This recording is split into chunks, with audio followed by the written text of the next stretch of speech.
Full day and night surveillance, ever-improving digital manipulation, and maybe even a great reset. Is this the future we're heading for?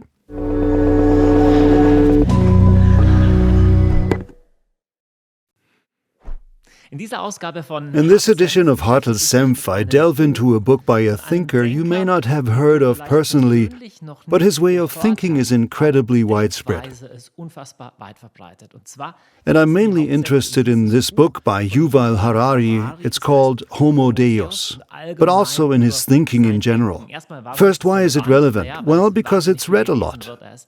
He is actually the author par excellence who dominates the international book market on the subject Future of Man.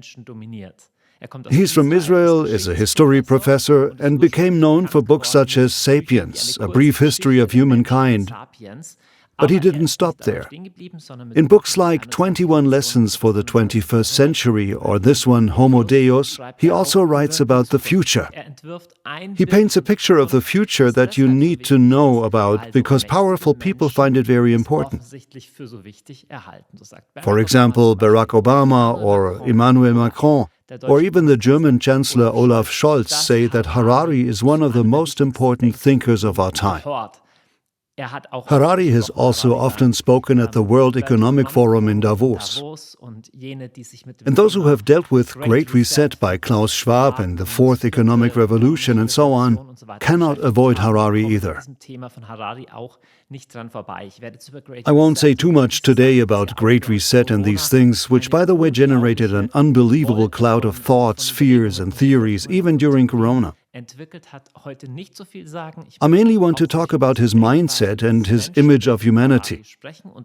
So if you've never read one of his books yourself, then you are nevertheless fully familiar with a few basic assumptions of his mindset. For example, his assumption that man is essentially an animal and that the brain is essentially something like a computer, that consciousness and free will don't exist but are only simulations, and that computers will one day develop intelligence and consciousness. The singularity is coming, and one day perhaps the robots and machines will overcome us. Many films revolve around these topics. Perhaps the first to become well known was The Terminator, in which Arnold Schwarzenegger travels back in time to warn humanity or to save that one boy. And of course the Matrix trilogy. Now the fourth film about the Matrix has also been released. It plays with the idea too. And so do many other films. Perhaps the first film that really did it on a grand scale, do you remember Star Trek, The Borg? That square thing. It's also a vision of the future. But now briefly to Harari's mindset. And then I want to criticize it, why I think it's really nonsense. But maybe not entirely harmless nonsense. First, what is his theory? It is evolution. There are animals, and one animal, namely us, we have simply developed more brain mass for some reason and are therefore superior to other animals. In order to morally legitimize this self-assertion, so to speak, we invented a story saying that we are really better, that we are God's creatures, for example, that we are self-aware, that we will have free will. And according to him, that's all nonsense. Free will only exists in the imaginary stories that we humans have made up, says Harari. And now he says, evolution has progressed so far that not only is our brain a supercomputer, but we have built such good computers that these computers will one day overtake our brains, or human-machines combinations will emerge. He also says the smartphone is already something like that. It has already become a part of our personality, and he believes this trend will continue.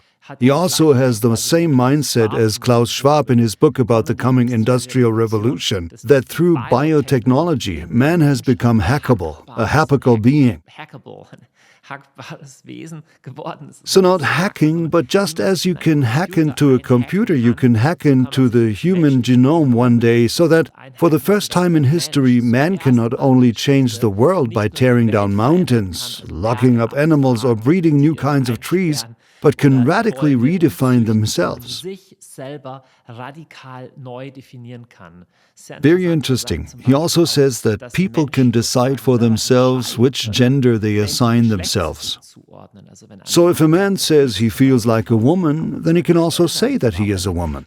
Harari says that's only the first step. Where it will continue is that people generally become more fluid, that human-machine or human-animal combinations will emerge. And the interesting thing is that Harari views that future relatively positive. Sometimes it's not really clear, is he warning about it or is he saying that it's good? But in principle, he says we will get used to it. It will become normal, for example, that we will measure all of our bodily functions and that this information will be uploaded to an internet of bodies so that you can monitor your bodily functions at any time, which is of course great for your health. He also says that we will definitely be happy to wear some sort of biometric bracelet during intercourse to improve our sexual performance. I'm not sure yet if that will really catch on, but he is quite positive about all this. He also says that perhaps something like a superhuman will emerge.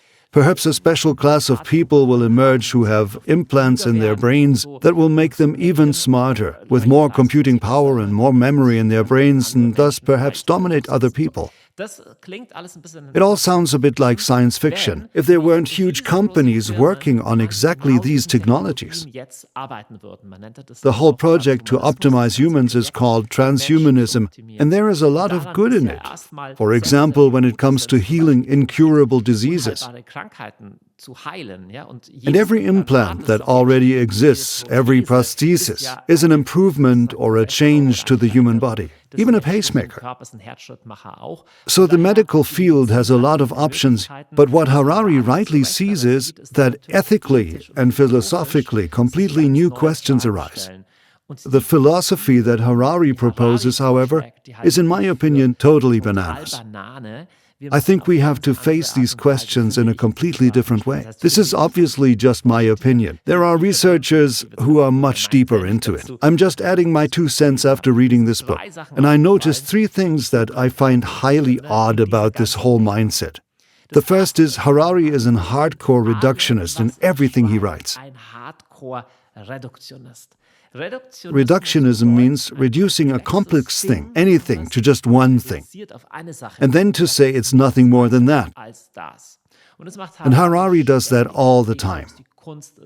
Whether it's art, whether it's consciousness, the state, religion, whether it's music, in the end there is nothing else behind it than your brain computer is asserting itself over other animals or something like that.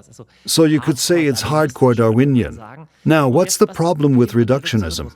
The problem is not the reduction itself, because you can reduce everything to something else. You can, for example, take a symphony by Beethoven with violins and strings and timpani that lasts 38 minutes.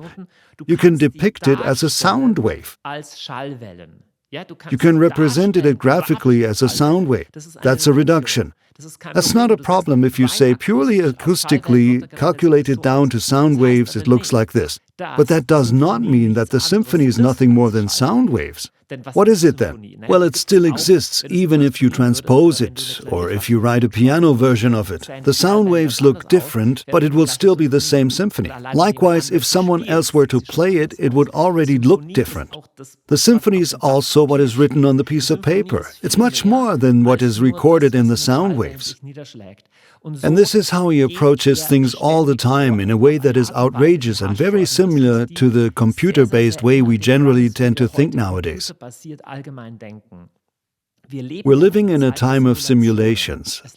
There is so much that we can depict on a reduced scale, so that in a Zoom meeting, for example, we believe we're actually there, because we're hearing and seeing it, and in a way, it is real. And that's why we dream of virtual worlds. They are going to come, and then we put on those glasses and say, oh, and because a 3D illusion is created in our retinas, we call it the metaverse. It's a new universe, a virtual reality. But what we don't see is that this is just a tiny fraction of reality. You cannot touch anyone over Zoom. When you Zoom with someone, you can't even look that person in the eyes, let alone touch them, smell them, be really physically close to them, or do something with them. It's always the ears, the eyes, and a few fingertips that are involved, but nothing else. It's not the same. It's just a simulation. Another example, one could say, of course, a waterfall can be represented as a mathematical equation. You can calculate how fast and how much water is falling per second. But if you stand under the equation, you won't get wet. You won't get wet from the algorithm, and neither is the world, as Harari writes, simply a stream of data. That's just a classic naturalistic metaphor. It's actually quite funny. Reductionism always works like that. Darwin discovered that there is selection and mutation, and all of a sudden everything in biology is just selection and mutation. And Karl Marx discovered that there is class struggle, and suddenly everything from art to religion is nothing more than a class struggle. So you could say a bit mockingly, if you have a hammer, suddenly everything looks like a nail. So part of the reduction is correct. The world can be represented as a data stream, but that doesn't mean that the world is nothing but a data stream. So Harari is a hardcore reductionist. And it's not just Harari. There are a lot of people like this, totally oriented towards the natural sciences. Now, don't get me wrong, science is by far the best tool we have to studying the natural world, but only the natural world. During the pandemic, we've seen how difficult it is to use the slogan, believe the science or follow the science. Because the question is, which science exactly? Only virology or also psychology? For example, does it also matter how people react to not being allowed to leave their homes for weeks? That's science too, just a different one. Or economics. So what are the consequences for the healthcare system if we have much less tax revenue because we can no longer work due to the lockdown? These are all sciences too, but just different ones. The natural scientist, like probably every scientist, I probably do this as well, tends to declare his own discipline to be the center of the universe. And that too is a form of reductionism. I personally believe that the one-sided and exclusive confusion of reality with what can be described scientifically is the greatest religious fundamentalism of our time. So fundamentalism in religion, it's clear what that means. To describe the natural sciences as the only access to reality is, in my opinion, religious fundamentalism. Because truth does not only consist of nature. We humans are in a social interaction with the world from the very beginning. We perceive the world in many different ways, not only through our senses. And even our sensory perception is much more complex. It has something to do with values. Not everything we see is equally important to us. So we already make personality-oriented decisions for what we consider to be reality at all. So sooner than you think, you are in a philosophical, psychological, and meaning-oriented question, and no longer in just scientific ones. Pure science can explain nature within certain limits. For everything beyond that, we need other fields of meaning, so to say, to orient ourselves in nature. Have you noticed there are no ads on this channel? This is the only one. There's one reason for that. This channel is funded by donations only. If you want to help us to continue with this work, you find everything about supporting us below in the description. Now enjoy the rest of the video. The second topic I notice about Harari, and that I find very odd, is that he's so apersonal. So he somehow believes that we humans don't have an I at all. And I think, wow, some guy writes into his computer, no I exists. And I would say, then whose thesis is that? Who's talking to me right now? Or when he says, our brain is just a computer and there is no consciousness. And I say, really? You're claiming about yourself that you do not have consciousness. I find that quite dramatic. It may sound great when someone says humans are just robots, but imagine a real human standing in front of you who says, I'm a robot. That's a little creepy. Somehow Harari writes about man as if he himself weren't one. as if he had never been in love, never cried at a friend's grave, didn't have an old mother, never laid awake asking himself deep questions, and never had existential fear. He writes as if he himself weren't a real human. And I also wonder, and that's really just a guess, but at the very end Harari writes, I think that's even the first acknowledgement. He thanks his teacher Satya Narayan Goenka in particular, who introduced him to the technique of vipassana meditation. I wonder if his preference for this form of Buddhism might also come from the fact that Buddhism teaches what he also says, that it's ultimately all about overcoming suffering and the self is just an illusion. I think it's completely contradictory when a person says the I doesn't exist. Then you'd have to ask, who came up with this theory then? So it's highly unconvincing philosophically. The third thing I would disagree with him on is his exclusive evolutionary ideology. And don't get me wrong, I have nothing against evolution. Of course there are evolutionary processes. The question is whether they can explain everything on their own. It's the question, for example, of whether the emergence of literature can be explained by evolution, or of art. It's not that easy. Some things speak for it, some don't. What is striking about Harari is that he cannot think any other thought model than that of higher development. So art was only invented for evolutionary reasons, just like morality, the self, self-consciousness, the free individual. All of this was just invented, just contrived to promote the advancement of Homo sapiens. But I would say, wait a minute, higher development? Toward what? So if this is the latter, you throw away at the end, then I'd find the latter more interesting than the destination at the top. So if the latter is freedom, self-consciousness, God, meaning, morality, society, art, and if that's the ladder we have to climb in order to develop further, then it reminds me of a quote from Kant. I think it's in the Critique of Judgment, where he writes in one of his rare poetic passages, Kant is otherwise often very dry, he writes, "It is like the dove, which feels the air resistance under its wings and imagines, how much more freely could I fly if there were no air at all?" And it's similar with Harari. He writes about the higher development of man, but he actually dreams of the abolition of man. The air that flows up there is so thin, so vacuum-like, that no one can survive in it.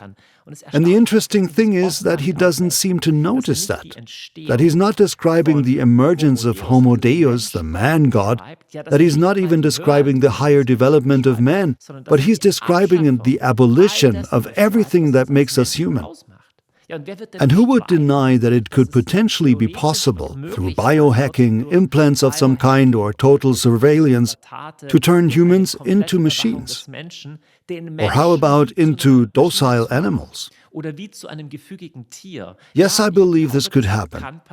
And you just have to look to China with the social crediting system, where practically everything, okay, not everything, but where your actions are socially evaluated and they rate how useful you are to the state.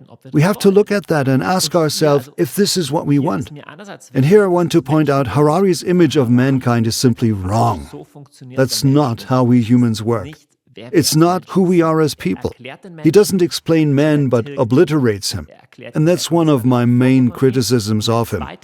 My second one, which is just as grave of him, Klaus Schwab and the Great Reset and so on, is this indecision as to whether what they're describing is something they're warning us about or something they think is good. Likewise, the Fourth Industrial Revolution, or Great Reset from Klaus Schwab, here it is described that we have better and better possibilities for surveillance. Harari also writes, in the past we were only able to measure data outside of the human body, but in the future monitoring will go under the skin. And you might think, wow, that's actually a horror scenario. Klaus Schwab also says, if these future technologies were to fall into the hands of evildoers, then terrible things could happen. But at the same time, I think, Those are exactly the companies that are also operating in the World Economic Forum. They make money with these technologies. And the question is, and I don't have a clear answer to this, but who exactly is supposed to control these processes? And it's naive of them to simply say, well, we'll just need an international committee, they should decide this. Then I think, whoa, then this committee better not be corrupt. So I ask myself, should we be much more critical of these technologies, including, for example, the intervention in the human genome? We actually have increasingly very liberal bioethics laws. In France, for example, research on human-animal combinations is already largely permitted. Germany is a bit more restrained, but there are political demands, and it's very important to know that there are always massive economic interests behind these developments. And I find this particularly troubling. I've thought about it for a while. Harari describes the world as a technological one. For him, life as a whole is something technical and optimizable, and the solutions to the problems that arise are themselves also technical. So he doesn't say, because these technologies are potentially so dangerous, we shouldn't do this and that, but rather we should focus on other things. He says that in passing. But all in all, the solutions are always better technology. And I ask myself, if the solution to a problem always entails someone trying to sell you something, if economic and pharmacological interests and interests from the tech side are behind it, we should ask critical questions. And that applies to all fields. The question is always, for the problem you describe, is there really just a technical, an economic, or a pharmacological solution? Or is there perhaps a completely different one? Ultimately, and that's why I believe Harari's ideology is a huge lie, what Harari ultimately erases is the human person. Viktor Frankl, I quote him quite often. I'm afraid that I'm already boring regular visitors to my channel. Frankl says, there is a tragic triad of men. There are three things that break all superficial concepts of meaning. Anywhere where you say, I'm just living for pleasure or to be famous, he says, yeah, that's all well and good, but there are three things that shatter this concept. That is suffering, guilt, and death. Suffering, when you make an effort and try to do everything right and then a serious illness comes. Guilt, when you give your best and you're cool and everyone wants you. Then you do something that fills you with endless remorse and you don't know how to wash your hands clean again. Imagine you had run over a child, How do you deal with that? And finally, death. The fact is that even if transhumanism is right and we don't just live for 80 but to 200 eventually, well, at 200 we still die and will experience suffering and guilt before that anyways. And what man touches when he encounters suffering, guilt and death, that's what I call the sacred. It's a bit of a weird term, sacred. The sacred is precisely what is beyond us. It's that what man cannot manipulate, control or understand. And that doesn't necessarily have to be religiously tinged. Personally, of course, I believe that the answer to this is the mystery of God and also the answer to why we are persons. I do believe that, namely the belief that there is a supreme person, God. I don't believe that God could simply be a mass of energy, because that doesn't answer the riddle of why I am a person. And Harari cannot conceive of that person. He can tell exactly what's going on in the brain and streams of data, but not what a person is. And here there is an absolutely fundamental flaw in his thinking. Because the fact that data is collected doesn't yield a person. In fact, data and information can only exist because there are people who are interested in them. You cannot imagine a world without person at all. If you are interested in this philosophically, there are incredibly good books on the subject. For example, by Marcus Gabriel, I Am Not a Brain, This question has occupied the philosophy of the mind for the past few decades. The question, perhaps the I does not exist at all. Are we just a computer? But the question is, who then observes this calculation process? Because obviously I cannot abstract from the fact that I'm perceiving something right now. That itself cannot be an illusion. Descartes got that right.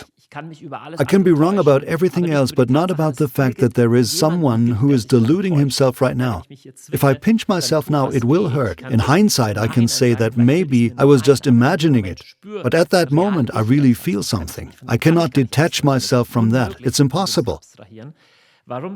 Why the brain isn't just a computer and why this whole image of man is completely nonsense is explained very well in this book by Marcus Gabriel. And there is an even more comprehensive philosophical but easily readable critique of this whole mindset by Thomas Fuchs in his book In Defense of the Human Being, Foundational Questions of an Embodied Anthropology. And his argument is a very strong one and also one against Harari. We humans are not just brains. Even our cognition, our perception is already embodied. So when I see you, I only see you as a small image because that's a representation of my retina. In real life, you're much bigger. And when I walk around you, that is, I have to move, then I see you from the other side. And even our field of vision is controlled by personal preferences, even by feelings. Even feelings, social interactions, and cognition, that is, mental performance, aren't separated in our brains at all, but are intensively interwoven. Our body finds itself in a physical and social space, long before it reflects and thinks about it. That's why it's nonsense to start at an I point, such as, okay, my brain could be in a tank and everything else is an illusion. No, that's nonsense, because before you started thinking that thought, you've already been breathing for a few decades. I think that what Harari is trying to do is the manifestation of a huge life lie. Namely, ultimately, the human dream to dissolve, because then he no longer has responsibility. Actually, erasing the sacred, if you will. And to sweep this tragic triad, namely suffering, death and guilt, under the carpet. Because those are the things, those are the rocks we bump our heads against when we believe a life lie. And I think that's the reason why Harari's worldview will not work. Likewise, transhumanism. I also think we shouldn't be too afraid of all that. I do believe that we should be skeptical, but we should be even more courageous in saying, no, we humans aren't like that. We humans are beings of meaning. We need meaning, and it's impossible that this version of the world is correct. That I'm conscious, but I actually live in a universe that is completely void, empty, and senseless. It's not very convincing. Or to believe that in the end we humans will be satisfied with living in a perfect simulation. I don't believe that. We humans are searching for the truth. We are searching for the good, for the beautiful, and finally for the sacred. Ultimately, we seek God. We seek deep connection. And that starts with a connection with our body, with an I and a you, with a social you. Harari cannot grasp any of that. Ultimately, he cannot comprehend these unappropriated things, that something is true, that something is good, that something is beautiful, that something is love, without it being profitable. And that's why ultimately I think he cannot think love. And if you cannot think love, then not only can you not think God, but you cannot think human beings either. So feel free to read Harari if you want to understand how a lot of people think nowadays. Don't take him too seriously.